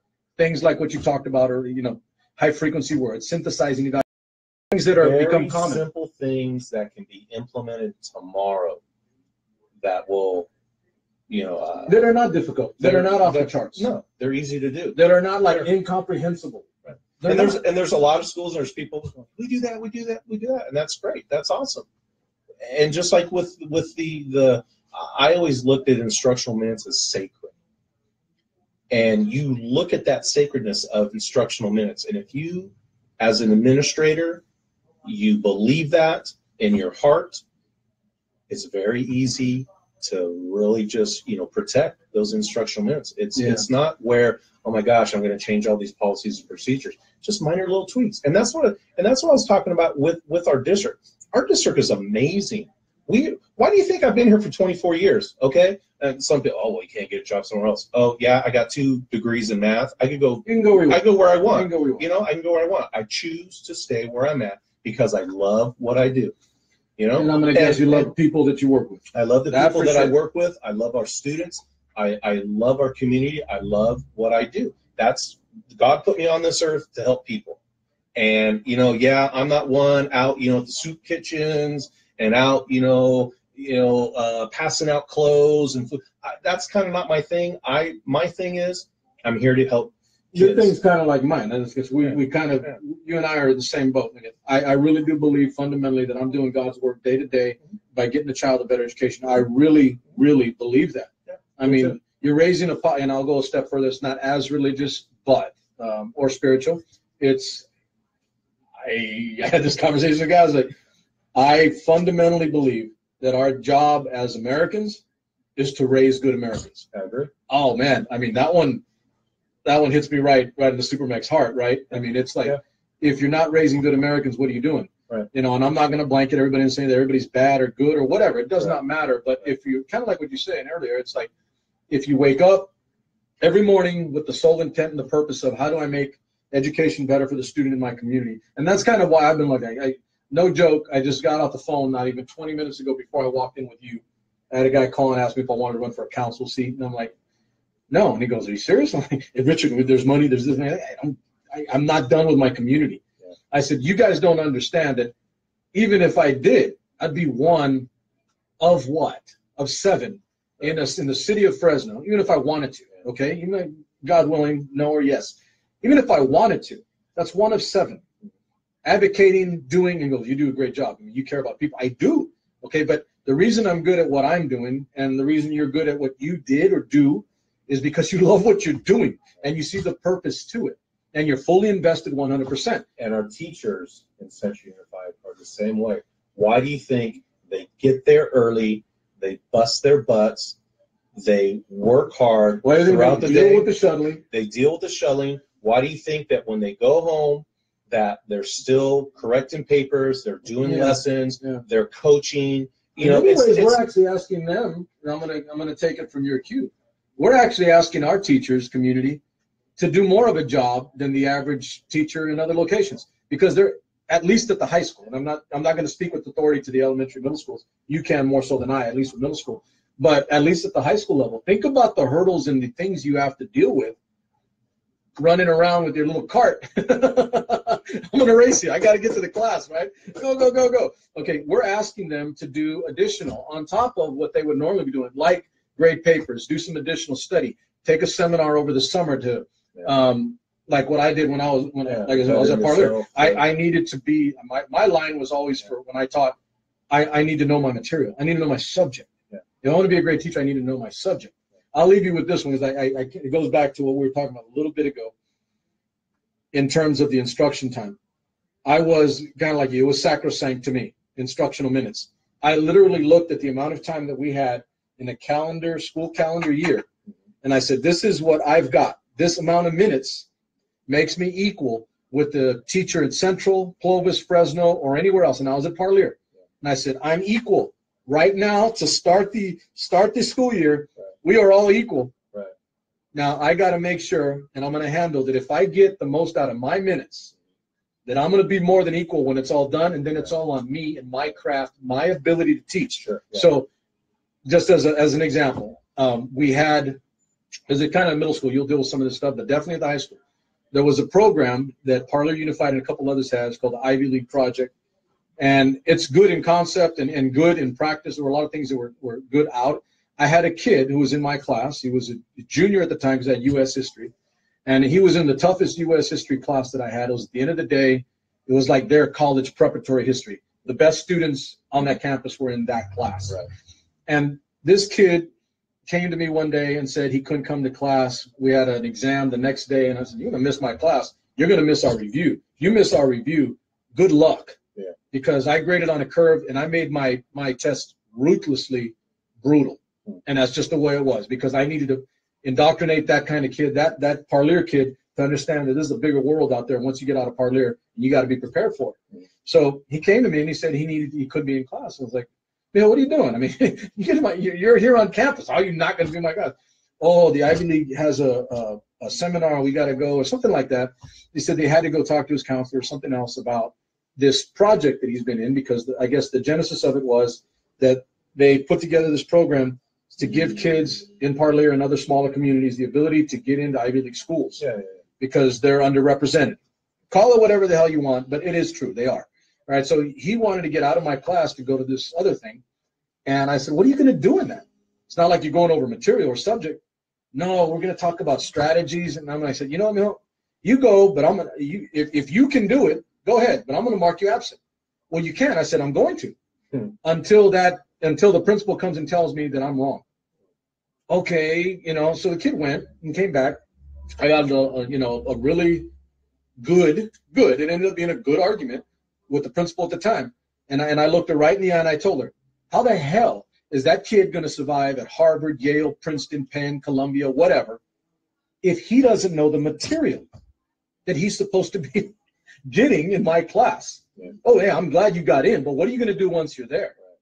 My point was, it was things like that where they would get out of class and I would lose an hour of instruction with that child. We had 59 minutes. I think we were at 59, if I remember accurately. So little things, and I say little, but it's things like that, because you brought up like all calls and other things, but you know what I'm talking about. There are other things that pull kids out of a class for a variety of different reasons. And I'm saying, and I want all my, there are a lot of listeners that have been giving me positives on this in particular. I'm a nut, and I'm a hardcore, old school guy when it comes to core instruction and core minutes. There is nothing that should be more important than that. I don't care if you're taking a hoorah class over here or a hoorah class over there, and you can group them however you want. But if our children, and I mean all of them, not just some, but all of them, are not getting the maximum amount of time in their core instruction, then fundamentally as a country and as a community, for damn sure, we're not doing our job. And that's from a teacher's perspective of what I dealt with in that little community. Because my point is, and I'm not just picking on Central, obviously, it takes place throughout education. And here's because and I thought about it because you said you can go teach somewhere else. I could go teach somewhere else. We can go to other locations. But when it's all over and done, we're here. And so when somebody tells me, "Well, that's the way it is everywhere," this is what I'll tell my listener. It may be like that everywhere, but it doesn't have to be like that here. Yeah, it's not right. It isn't. Now, in which case you get to, and I wrote this down a little earlier, ethical dilemma. And this is kind of like, so you believe in doing what's right for kids first, and you make decisions.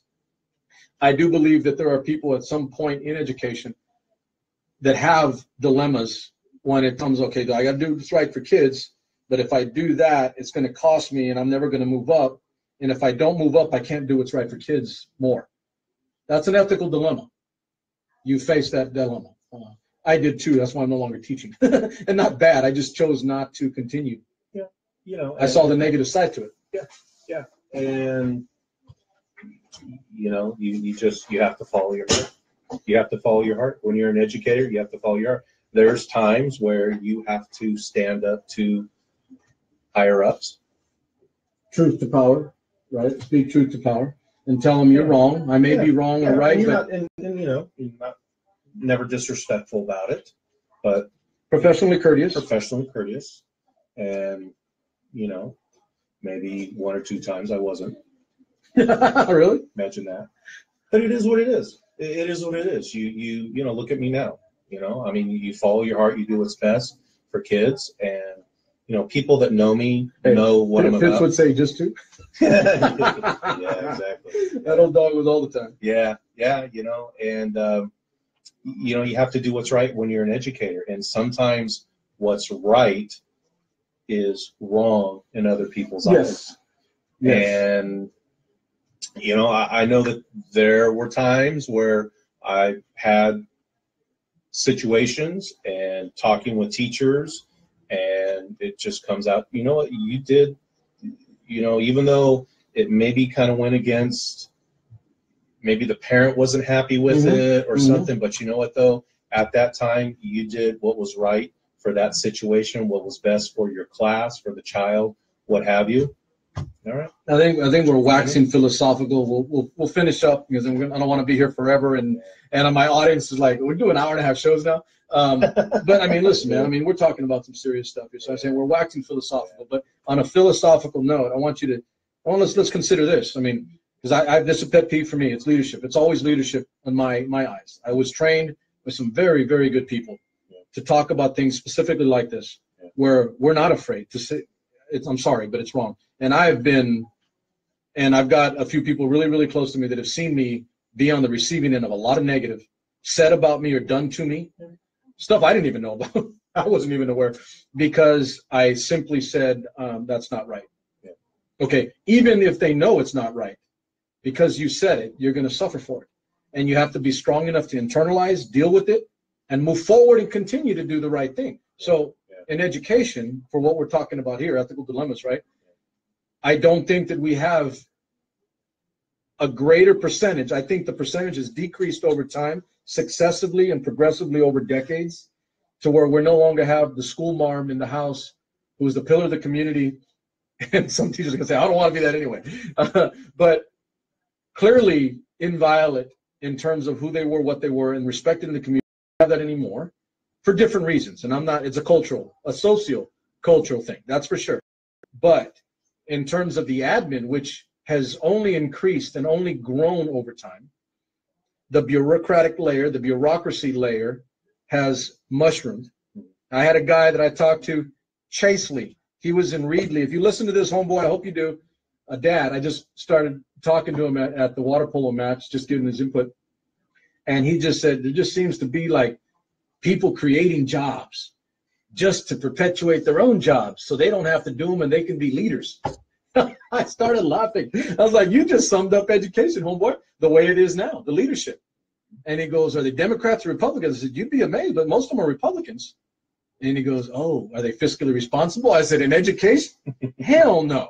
And he was like, I don't see that too. But we had a really great conversation, you know, and he's a little further on the right end of the spectrum, but he brought up some damn good points. That was it, is that he sees, and he's just a regular dad. He's not in education.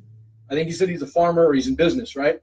He said he just sees mushrooming. He goes, from a business perspective, you're just creating this padded layer of additional, creating salaries and $800 car allowances and all this other stuff that he goes, that's not education. That's straight from the horse's mouth. That's straight from the mouths of a babe in education. He doesn't know education, but he sees that. And I do see that. I see a bureaucratic layer. I see bureaucracy, and I see people, not 100%, because there are some good people out there. Some of you at site admin, some of you at site administration, if you listen to this, I feel for you. Be careful as you move up your honorable road, your cursus honorum. Be careful of who you are. he was there. He made decisions. He made decisions that were best for him. Others have. You're probably not the only one. There are others that make decisions based on what they think is right, and then they suffer for it a little bit, professionally or personally. I suffer more personally than professional, believe me. Yeah. What they did, the stuff that they put on my signs over that election, man, I'll never forget that. That hurt me because it hurt my flag and it hurt my soldier. But we have to do a better job of holding leadership to account when it comes to making, better yet, let's put them in positions to make the right decisions. But the only way to do that, Tim, is by talking about stuff like we're doing now and calling them on the carpet if we think they're not doing what's right. If there's no eyes, if there are no eyes, then they won't. And we have amazing administrators in our district, and they have a tough job. They have a really tough job, but the line of an administrator, what are they there for? Like I said last week, it's muddy. Yeah. And you always have to go back and peel back the layers and sometimes rediscover yourself. Yep. And get back to base. Get back to base. And when you get back to base, things become a lot clearer. They become a lot clearer. I'm kind of. You're not afraid to make decisions. Yeah. And you really don't care what uppers or whoever thinks, because you know that you're doing what's best for kids. As long as you make a decision and you can justify it, and you can say, this is why I'm doing it, because it's going to benefit my students 1, 2, 3, 4, these different ways. What are they going to say? What are they going to say? And I'm not become comfortable. Yeah. Time to go? Yeah. No, I wasn't able We're about done. last week. You want me to charge more? Oh, yeah. There's 2 on you, right? Yeah. No, I was just, Did you do it already? Huh? Did you do it already? No, I'm asking. Okay, we're wrapping up. I'll be right up. All right, so he's going to be here all night. Tim will be here all night. In which case, I'm going to need to go get some more Blake Shelton tea. What you drinking in here, Tim? Ginseng tea? I don't think so. Yeah, I'm just joking. I'm joking entirely. Yeah, maybe. I don't know. I look. Give me a thought to wrap up. I mean, and then let's make it specific. Okay, education in general. We know what's wrong. How do we in our community, because I think we've given our audience some things that we can clearly say, if we correct these things, we're better. I think community needs to be vocal. Community needs to go and speak with their site administration, speak with district administration, go to the school boards. There's public comments. But please, when you go and you do that, remember, you be part of the solution, not part of the problem. Because offer up solution. Exactly, offer up a solution. I'll just be very honest. I've seen over the years people go and speak at school board meetings, or speak with me or whatever, and it's just they're upset. I get that. Give me a solution. Give us a solution. Who posted that? What's that? What is that? I can't even tell what it is. It's probably somebody I know. It's one of my lines, actually, or things that I say. Leaders eat last.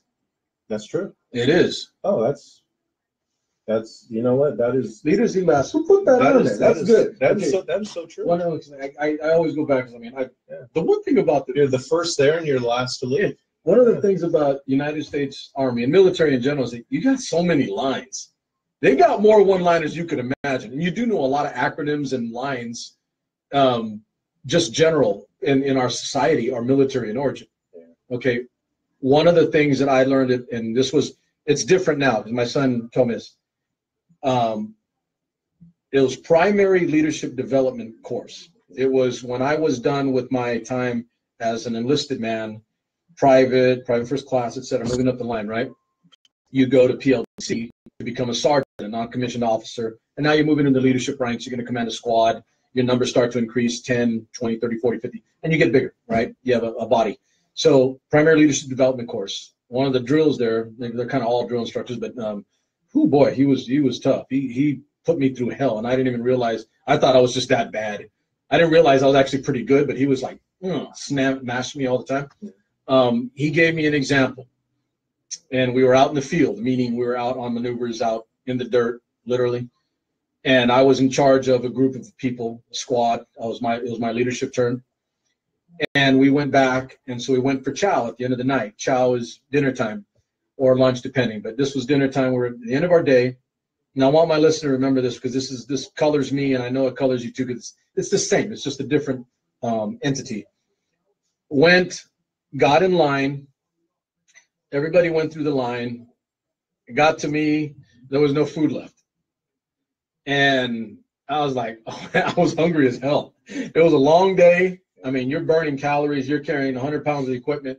It's just a long day, and you're hungry. Yeah. And I didn't say anything. I just said, is that all? And they go, that's all that's left. Yeah. And I'm like, okay, thank you, Jose. 2?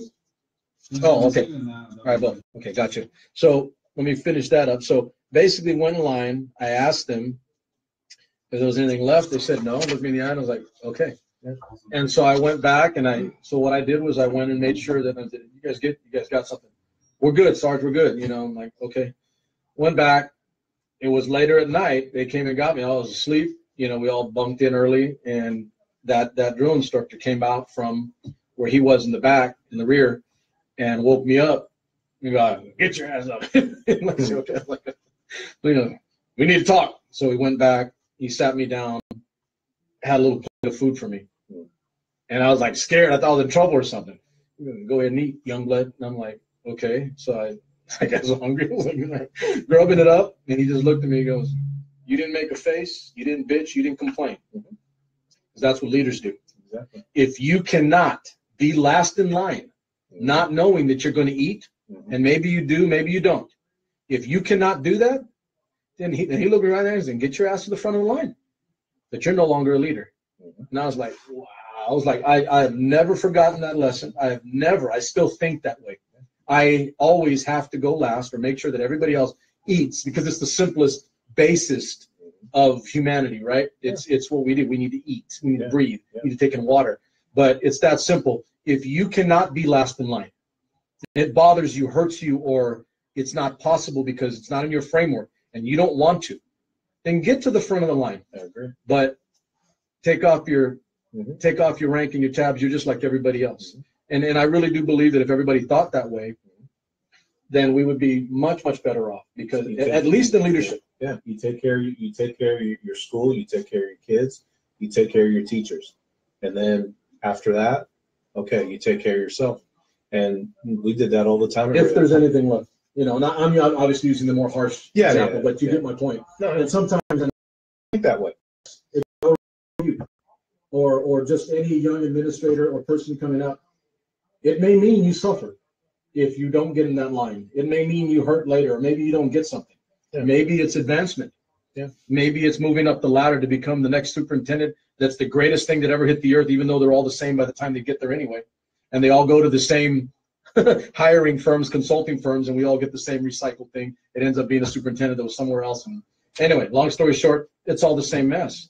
We need to start thinking actively that way. And I'm going to say it. The only way we have control of that now, is if people, like you said earlier, your point was our community needs to start asking those questions of our board members because that's really the only direct outlet we have. It is. You know, you can, well, I'll tell you, you're right. Go to your site, run your chain of command. Run the chain of command. But ultimately, board members are elected by us to advocate and take care of us and our kids. Yeah, that's why you go to board meetings and, you know, they have public comments. That's why it's there. Right. You know, and my suggestion, the public comments, there's a certain amount of time. So, you know, make sure you have your thoughts down and make good use of your time. Yeah. You know, and more community involvement. I think that's about as simple as it gets. So we'll kind of end with that. I mean, I've kept Tim long enough, but if we have more people advocating for the things that we need to actually do, we move forward. I agree. I mean, I'm going to say this, and I think you're kind of with me on this. That last week when we talked, I never saw Central for what it isn't. I see it for what it could be. Yeah. The problem now is I want to see it done like 20 years ago.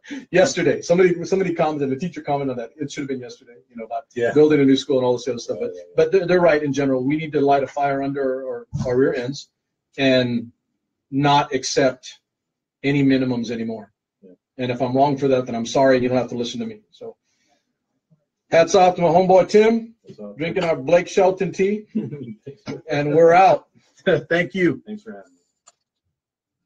I can get this thing. And